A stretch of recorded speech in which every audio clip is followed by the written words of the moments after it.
اسرائیلی فوج نے ایران میں صفاقانہ کارروائیاں جاری رکھتے ہوئے 230 حملوں کا اعلان کیا ہے۔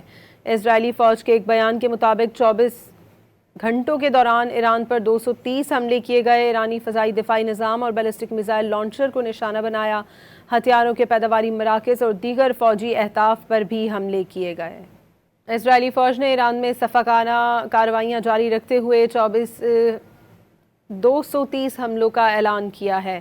اسرائیلی فوج کے ایک بیان کے مطابق 24 گھنٹوں کے دوران ایران پر 230 حملے کیے گئے۔ ایرانی فضائی دفاعی نظام اور بیلسٹک میزائل لانچر کو نشانہ بنایا، ہتھیاروں کے پیداواری مراکز اور دیگر فوجی اہداف پر بھی حملے کیے گئے۔ اسرائیلی فوج نے ایران میں صفاقانہ کارروائیاں جاری رکھتے ہوئے 230 حملوں کا اعلان کیا ہے۔